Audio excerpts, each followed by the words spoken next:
you disagree or think my video essay is wrong, you are such a hypocrite of modern day society. The Minecraft movie is a masterpiece. To first understand what makes the Minecraft movie so great, we of course need to know the history of Minecraft's development and of the movie's production first, because I said so.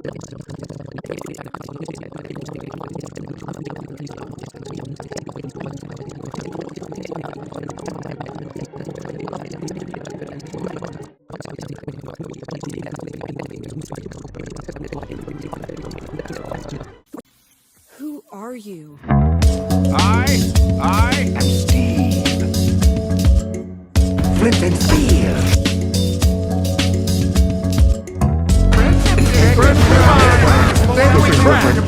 What's my friend?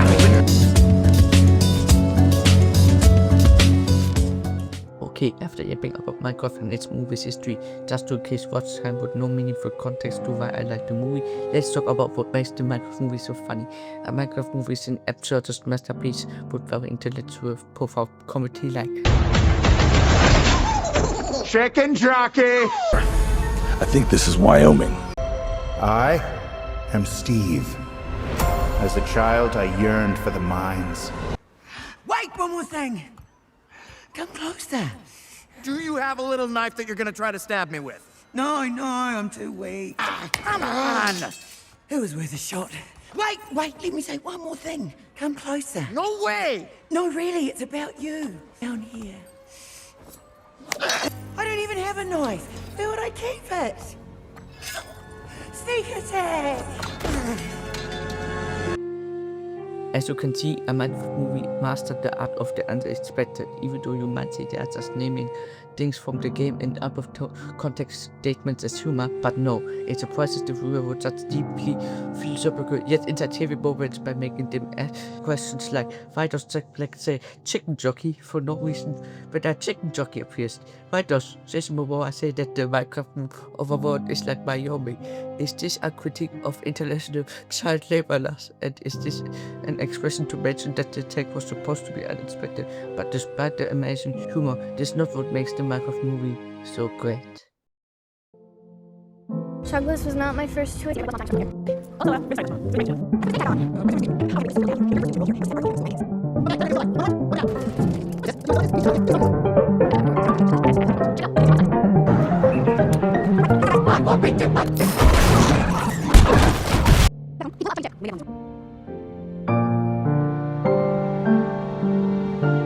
Henry, one of the main characters, is my favorite character of a Minecraft movie, and the reason I love this movie.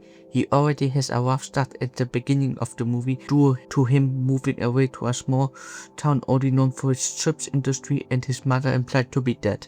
His father was also never mentioned in the entire movie, which in my interpretation means his father left him very young, making him fatherless. My gut feeling, which of course is infallible, also says he has a 6-7 for 20% sense of being autistic. At his unselective high school, he ignored the teacher's assignment of what he's supposed to draw, even though this was just one incident that could be chalked up as probably just lazy storytelling to make it more obvious he's supposed to be an out-of-the-box thinking kid, and this one example not actually being good evidence to prove he is autistic. But my dear viewer, you will have to disregard this because according to my research, someone I know who is a self-diagnosed autist said that this is a trait of very high autism, which I will represent as a very real-looking statistic, hoping this won't make you realize this isn't just a whole lot of decorated bullshit I'm saying, but want to know what makes this a tragedy. His teacher is not a good person. He didn't mention that the drawing was actually very rough, and that this would show him that Henry is quite good at art. But when you look deeper, his teacher is a psychopath. He noted in a concerningly disgruntled way, like he wants Henry to unalive himself, noted that his drawing does not correspond with the test, which a child his age has to traumatize Henry for not being good enough to his death. in our rat-race society. One of the best depictions of child verbal abuse in modern media, which even though just an over-exaggerated claim, it is still true, because rage baiting will probably make you comment on this video for all the bullshit I've said, giving me more attention. He also gets severely bullied by his fellow classmates, being told despicably, "You get Dixie's out rocket scientist." Also, after his sabotaged backpack blows up the chip statue of a chip factory, he later gets unfairly scolded by his sister Natalie, even though the property damage was in the tens of thousands of dollars, and for some reason he doesn't have any cousins for his actions, which I won't be discussing because that would be against my claim that the Minecraft movie is a perfect masterpiece. But after Henry enters the Minecraft world, you can see his true creative skills, with him be the first one to discover how to place blocks to build a shelter, and by discovering how to craft a potato launcher. At the near end of a Minecraft movie, he chooses to willingly return to the real world, showing us a resilience to strive by returning in there. Still, might one say that Henry has no reason to go back to reality, with the reasoning that he couldn't truly make the world better when no one finds joy in his creative things and inventions, and even though he should obviously just try to keep making stuff that would actually make the world a slightly better place, and just ignoring all this.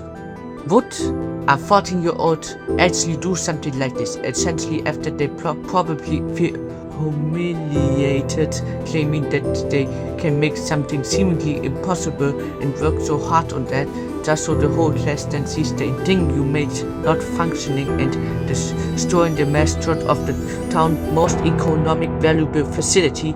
Like I said earlier, he didn't get in any legal trouble, but that doesn't make it any less degrading. Wouldn't that compel him to stay in the Minecraft world?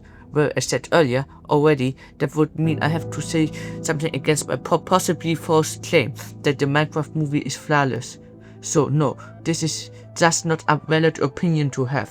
Henry's character arc is then complete with him finally completing the jetpack without it being sabotaged, and the entire high school cheering for him. So after a third of the video being a filler explanation of Minecraft's game and movie's history, a short and even within the damn point explanation why the comedy of the movie makes it somewhat watchable to most people, 2 cliche transitions, and finally the content which somewhat gives an explanation to the thumbnail, which is mostly clickbait because putting effort into something would mean to actually have to, put effort. The video is finished and thanks for watching. Wait, I forgot to explain how Jason Momoa's Greek for diamonds and encouraging him and the rest of the crew for it is an allegory of today's capitalistic society. As in real life, people exploit other people so that